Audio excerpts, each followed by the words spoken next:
Армағайын, бұл елге қызмет бағдарламасы біз бүгін Ұлытау облысында тұтынушылардың құқықтарын қорғау бағытында қандай жұмыстар атқарылып жатыр, халық көбіне қандай мәселелерге тап болады, ал өз құқығымызды қалай қорғай аламыз. Осы және өзге де сұрақтарға жауап алу үшін бүгін студиямызға Ұлытау облысы бойынша сауда және тұтынушылардың құқықтарын қорғау департаментінің басшысы Жасұлан Дәулетбаев мырза келіп отыр. Қош келдіңіз. Енді алғашқы сұрағымыз сізге Ұлытау облысы бойынша сауда және тұтынушылардың құқығын қорғау департаментінің негізгі қызметі қандай?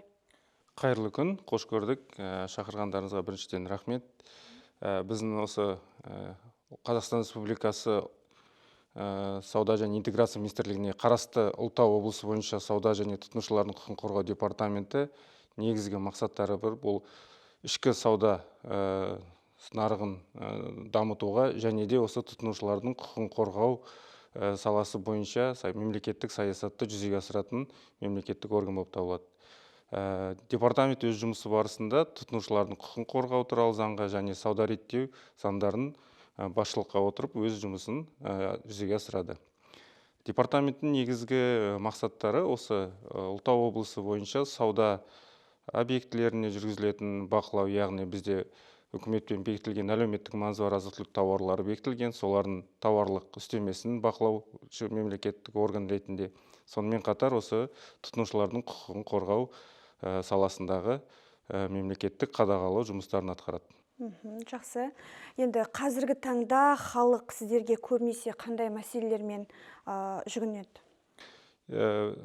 Осы таңда 26 жылы департаментке халықтардың, тұтынушылардың келіп түсетін мәселелерінің бірі ол тауардың сапасына және де оның мысалға қойылатын ақпаратына, яғни тауар туралы ақпарат дұрыс берілмеген жағдайда, немесе оны өндіріп алу, немесе қайтару сияқты өздерінің құқықтары бұзылған жағдайда, сондай тақырыптарда бізге өтініш арқылы, жеке қабылдау арқылы келіп, осылай өздерінің талаптарын жазып отырады. Департамент заң талабы аясында тұтынушыларға құқықтық көмегін немесе де жаңағындай заң аясындағы шаралармен көмектесіп жатады.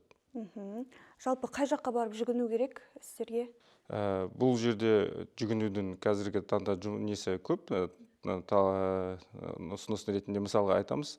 Ол қазіргі осы цифрлық заманда ешқайда бармай-ақ телефон, яғни мобильді телефон арқылы e-өтініш бағдарламасы арқылы өтінішін білдіреді, немесе бізде осы телеграм чат-боттар бар, соған жазса болады. Сонымен қатар бізде e-gov мобайл несінде тұтынушы деген қосымша бар. Сол арқылы да өтініштерін бізге жолдаса, барлығы бізден қарастырылатын болады.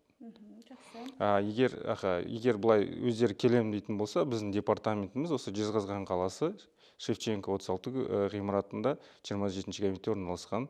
Келіп та тікелей тұтынушылар өздерінің құқықтарын қорғаса болады. Ал осы биылғы жылдың басынан бері қанша өтініш келіп түскен айта аласыз ба? Жалпы қаншасы шешімін тапты олардың? Биыл департаментке 147 өтініш келіп түскен болатын.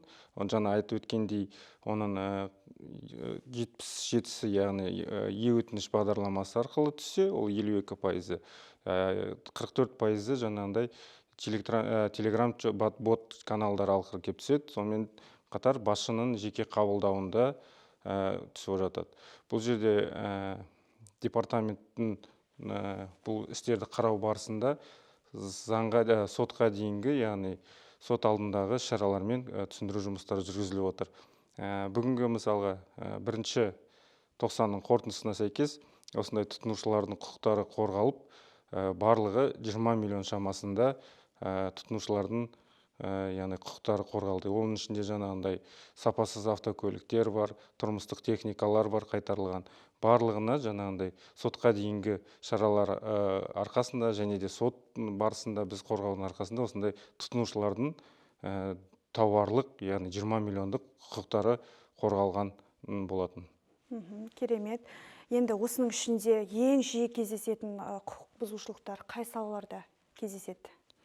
Көбінесе тұтынушылардың құқықтары бойынша бұзылатын салаларды біз осы сауда бойынша жаңағыдай дара сауда бойынша мысалы тұрмыстық техникалар, сонымен қатар жаңағыдай автомобиль өнімдерінің сапасына байланысты бұзушылықтар болады. Сонымен қатар бұл жерде айта кететін жайт, ол тұтынушы тек қана тауар емес, одан бөлек қызметтерге де көрсетілетін өтініштерін білдіреді. Яғни ол қоғамдық тамақтану орындарында мысалға сапасыз қызмет көрсетсе, немесе де сұлулық салоны, яғни барлығымыз бұл өмірде жаңа тұтынушы ретінде өзіміз жаңағыдай қызметтер аламыз, саудаға да байланысты тауарлар сатып аламыз, сол барлығында қарастырылады.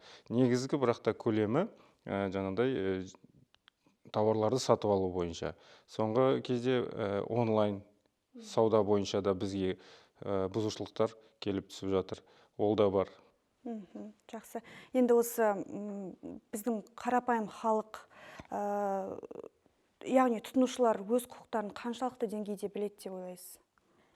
Бұл өте жақсы сұрақ. Бізде осы тұтынушылардың құқығын қорғау комитетінің тапсырысы бойынша әлеуметтік зертханалық осы талдау жүргізілген болатын республика бойынша.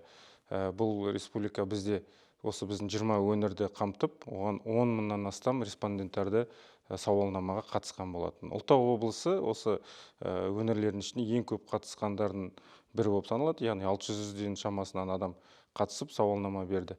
Бұл жерде сол сауалнаманы зерделеудің қысқаша айтып кететін болсам, әр тұтынушылардың құқығын білесіз бе деген сауалнамаға 91% халық өзінің тұтынушылар құқық туралы заңның бар екенін, сол туралы қолданатын айта өткен болатын 91%. Яғни бұл бойынша Ұлытау облысының тұрғындарының сауалнаманың қорытындысына келетін болсақ, жалпы қанағаттанушылық 78% құрап, осы республика бойынша жоғарғы көрсеткіштерді көрсетіп отыр.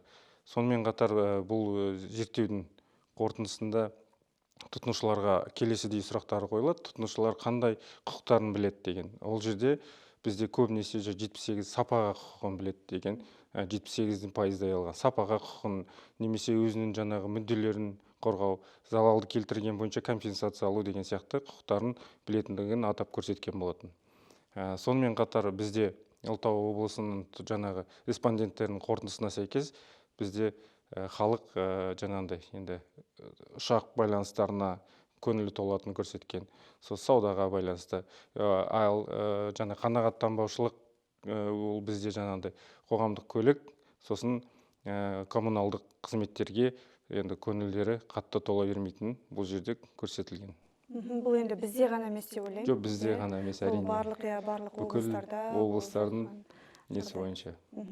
Жалпы енді бұл енді сіздердің жұмыстарының жүйелілігі деп ойлаймын. Жұмыстарыңыздың халыққа ақпарат бересіздер, осы бойынша жұмыстарыңызды атап өтсеңіздер, брифингтерге шығасыздар, халыққа үндеу жариялайсыздар, әлеуметтік желіде де, Ең бірінші мақсаттардың барлығы осы тұтынушылардың құқығын тұтынушыларға жеткізу. Өзіңіз айтқандай, бізде ай сайын брифингтер өткізіліп отыр, тұтынушы құқығынды біл деген мақсатта. Әлеуметтік тапсырыс аясында зерттеулер жүргізілген байланысты біздің Ұлытау облысы бойынша да гранттар ойнатылды 2025-24 жылы. Тұтынушылардың құқықтарын ағарту бойынша, яғни ол жерде тапсырыс қабылдаған органдармен брифингтер, семинарлар, жоғарғы оқу орындарының студенттерін жинап, осы тұтынушылардың құқық туралы түсіндірме лекциялар оқытылды. Жезқазған қаласына арнайы осы комитет, тұтынушылардың құқығын қорғау комитетінің спикер алып, бізде осындай кеңгір қонақжайының осындай брифинг алаңында түсіндіру жұмыстарын шақырттық арнайы. Сонымен қатар өзіміздің Инстаграм және әлеуметтік желілерде түсіндіру жұмыстары жүргізіліп отырады. Жақсы. Енді қарапайым халық білуі тиіс тұтынушылардың құқықтарын атап өтсеңіз, ең негізгісі осы деген сияқты. Бұл жерде атап өткендей Қазақстан Республикасының тұтынушылардың құқығын қорғау туралы заңы бұл тұтынушылардың құқығын нақты айқындап беретін және де сатушылардың қызмет көрсетушілердің міндеттерін айқындайтын нағыз заң. Бұл заңның өзі барысы бізге тұтынушымен ар жақта тұрған, мысалы сауда кәсіпкер, қызмет көрсетушінің екеуінің деңгейі бірдей емес, яғни жаңағы саудаға қызмет көрсететін өзінің жеке заңгері бар, немесе ол білікті мамандары бар болғанымен, тұтынушы қарапайым халық болуы мүмкін. Сол себепте үкіметіміз осы заңды қабылдады. Қабылдаған кезде тұтынушылардың нақты жаңа сіз айтқандай құқықтарын айқындап берді. Яғни жоғарыда аталған заңның 7-ші бабында тұтынушылардың құқықтары бар. Ол тұтынушының тауарға алуға деген құқығы бар. Яғни тауарды алған бетте оның сапасын немесе оның мақсаттарын айқындайтын ақпарат ала алады. Сонымен қатар сапалы және сапасыз тауарларды ол егерде қайтаруға құқығы бар. Сонымен жаңа біз айтып өткендей ағартушылыққа құқықтары бар. Егер келтірілген зиян залалдар болса, оны сот арқылы өндіріп алуға құқығы бар. Сонымен қатар өздерінің егер нетіп жатса, қоғамдық бірлестіктер құруға да осындай құқықтары бар тұтынушылардың. Жақсы. Егер сатып алынған тауар сапасыз болып шықса, тұтынушы қандай әрекет жасау керек алдымен? Тұтынушының әрекеті, бұл жерде тағы да заң не дейді дегенге келеміз. Заңның 30-ші бабында тұтынушы егер сапасыз тауар сатып алған жағдайда, оны жаңағы сатып алған дүкенге немесе сатушыға барып, өзінің талапнамасын көрсетеді. Яғни оның тұтынушыға наразылығын білдіреді. Наразылықта қандай сапасыз екенін айқындап өтеді. Дәлелдеу керек қой, иә? Дәлелде бақа. Егер жаңа 30-ші бапқа келетін болсақ, тұтынушы өзінің сапасыз дүниені алып келген кезде, сатушы оны сол кезде ауыстырып беруге міндетті. Немесе егерде ол жаңағыдай толық сараптама немесе зерттеу өткізетін болса, 30 күннен аспайтын күн ішінде сараптамаға жолдап, яғни мысалға бір тұрмыстық техниканы алатын болса, ол істемей қалса, іске жарамай қалса, оны тұтынушы аппарат, міне сіздің тауарыңыз істемей қалды, сіз маған бұны қайтарыңыз дейді. Бұл кезде егер сатушы мойындап сразу қайтаруға міндетті, немесе оны қандай әрекеттен бұзылғанын білу үшін зертханалы жаңағыдай талдауға, сараптамаға жолдауға құқығы бар. Ол бірақта 30 күннен аспайтын мерзімде тұтынушыға жауабын беріп, сол кезде қайтару керек. Жақсы. Чек болмай қалған жағдайлар болады, иә? Ондай кезде тұтынушы қорғай ала ма өзінің құқығын? Әрине, ол чек, негізгі чек ол тауарды сатып алғаннан дәлелдейтін құжаттардың бірі болып табылады. Алайда жаңа тұтынушылардың құқығын қорғау заңына тағы да келетін болсақ, 18-ші бабында жазылған тұтынушы тауарды сатып алған кезде оны растайтын жаңағыдай түбіртек құжат немесе де актісі болу керек сатып алу туралы делінген. Алайда екінші тармақшасында егер де жаңағыдай түбіртек немесе чектер болмаған кезде ол оның жаңағыдай құқығы, жаңағыдай өз қайтаруға құқығы жоқ дегенмен жатпайды. Себебі заңда кәдімгідей 24-ші бабында көрсетілген. Тұтынушы дүкенге барған кезде фото-видео фиксация, яғни сатып алған туралы жасайтын болса, немесе де одан бөлек қазіргі білесіз, бізде тапсырыспен берген кезде андай трек-код жібереді, сол скриндарын алса, немесе қасында мысалға бір дәлелді азаматтар болса, алғанын растайтын, немесе жоғарыда айтып кеткендей фото, видео, немесе банк, бізде қазір барлық төлемдер онлайн төленеді.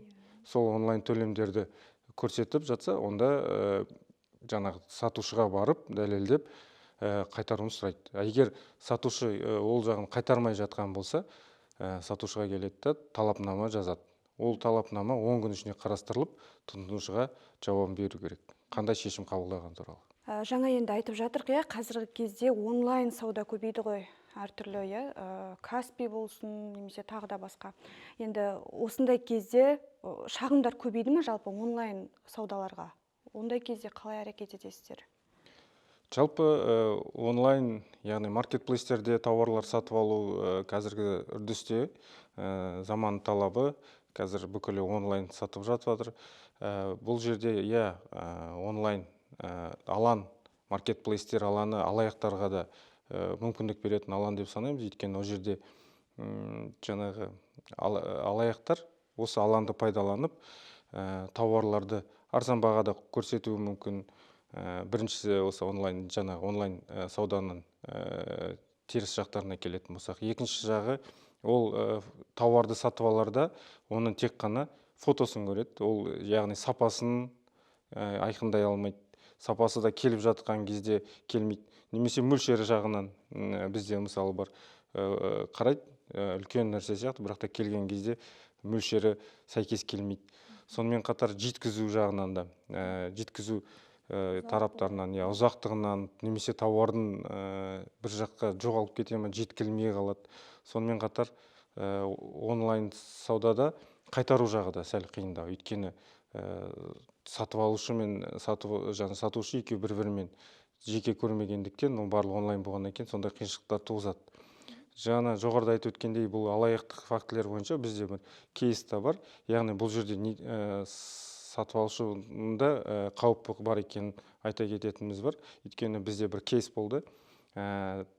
Тұтынушы осы маркетплейс арқылы қымбат, яғни ноутбук сияқты, немесе қымбат смартфондар, iPhone сияқты телефондардың жарнамасын көреді, соған алады да тапсырыс береді. Тапсырысы төленгеннен кейін оның салып жіберу керек болады. Бірақ та тауар келмейді, сосын бізге шағымданады. Осы жаңа шағымды қарау барысында бізде анықталғаны, кәсіпкерлердің де жаңа айтып жатқандай тәуекелі бар деп отырмын. Кәсіпкер өз декреттік отпускына болуына байланысты өзінің жеке кәсіпкерлік несін, қызметін арендаға береді. Бұны алаяқтар алаяқтық мақсатында қолданып, жаңағы чегін беріп, кәсіпкердің атынан көп қымбат тұратын тұрмыстық техникаларды сатады да өздері жоқ болып кетеді. Бүкіл талап жаңағы ештеңе ойламай отқан арендаға кәсіпкерге келді. Не істейді бұл жерде? Тұтынушы арызын бергеннен кейін енді өзінің емес әрекетіне қазір кәсіпкерде жауап беріп отыр. Сол жерден онлайн сауда, бұл жерде айтып отырмын, жаңа алаяқтыққа көп жол беретін платформа. Сол себептен тұтынушыларға біз жаңағыдай арзан болған кезде және де сосын оны алдын ала төлем жасамауға, чектерін сақтауға өзінің сондай кеңес беретін едік. Жақсы. Енді көптеген жағдайлар болады. Мысалға сатушылар тауарды қайтарып алудан бас тартатын жағдайлар да болады. Сондай кезде тұтынушы кімге жүгіну керек? Бұл жерде де жаңа тұтынушының құқығы сапалы және сапасыз тауарларды қайтаруға. Осы бапта, 30-шы бапта көрсетілген 6 тауардан басқа заттар 14 күн ішінде егер сапалы болған өзінде қайтарылуға болады. Ол бізде жаңағындай қайтарымға жатпайтын тауарлар, ол өсімдік немесе жануарлар әлемі бойынша ішкі киімдер, телефон, абоненттік телефон құрылымдары, метраждап сатылатын өнімдер сияқты өнімдерден басқасының барлығы 14 күн ішінде қайтаруға жатады. Сапасыз өнім, жаңа жоғарыда айтып өткендей, ол гарантия мерзімі аумағында, яғни 1 жыл болса 1 жыл, соның аумағында ол сапасыз болса да оған сатушы жауап береді. Ол жерде тұтынушының әбден құқығы бар қайтаруға, талап етуге. Тұтынушының бұл жерде әрекеті, егер сатушы қайтармай жатқан кезде сотқа дейінгі шараларды жүргізу керек. Яғни ең бірінші айтатынымыз, осыны жаңағы сатып алушыға барып, тауарды сатып алғанын дәлелдеп, және де сол бойынша қандай сапасыздығы жаңағыдай көрсетіп, талапнама жазады. Талапнама жазғаннан кейін 10 күн күтеді. 10 күнге наразылығын бермеген жағдайда біздің департаментке шағымданса болады. Бұл жерде біздің департаменттің құзыретінде тексеріс ашып, жауап бермеген үшін кәсіпкерге қатысты шаралар қолданылады. Нақты қандай шаралар?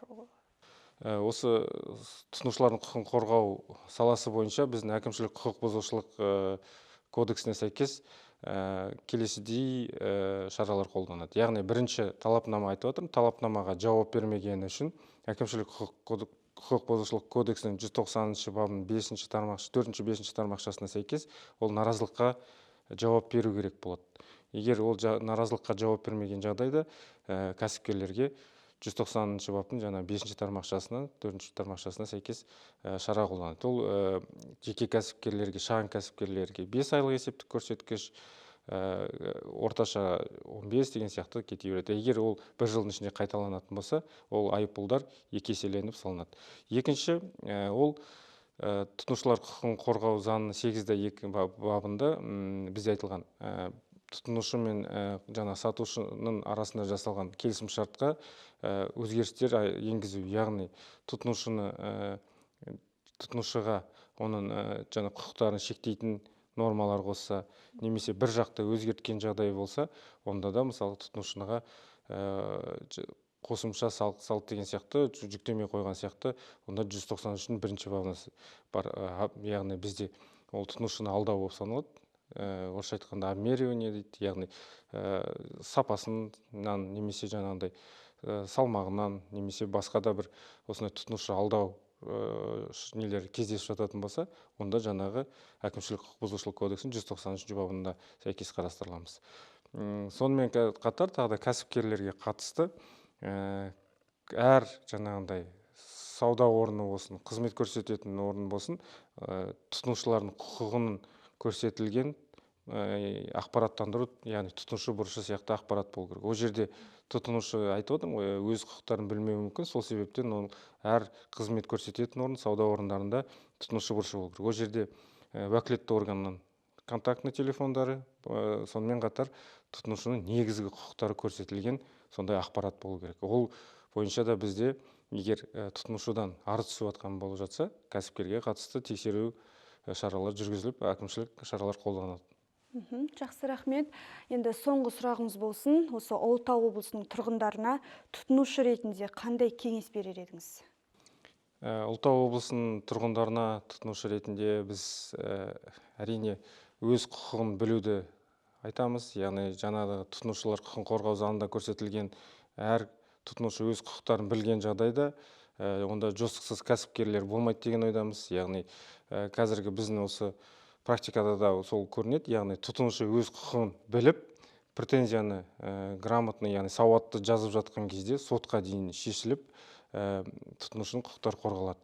Сол себепті біз тұтынушыларға тауарды сатып алған кезде және де жаңағы айтып жатқандай онлайн платформада тауарға тапсырыс берген кезде айтатынымыз сақ болу, яғни ол арзан тауарлар болса, немесе сондай бір акциялар мен жеңілдіктер сияқты болып жатқан кезде мұқият болуын, сосын сатып алған кезде чектерін сақталу, ол жаңағы сол тауарды сатып алудың бірден бір дәлелді құжаты болады, чекті тапсыру, сол сияқты өзінің нақты тұтынушының құқықтары, яғни оны сапалы болсын, сапасыз болсын, 14 күнде қайтаруға деген сияқты құқықтарын біліп жүрсін. Сонымен қатар, егер де осы Ұлытау облысының тұрғындарына тұтынушылық құқықтары бұзылған жағдайда, біздің департаментке, жаңағы Жезқазған қаласы Шевченко 36 көшесіне келулеріңізге құқықтық түсіндіру алуға шақырамыз. Егер де осындай жағдайлар болып жатқан кезде,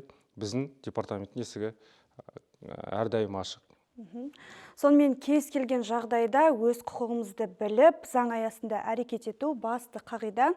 Студиямызға келіп, осындай маңызды ақпаратпен бөліскеніңіз үшін алғыс айтамыз.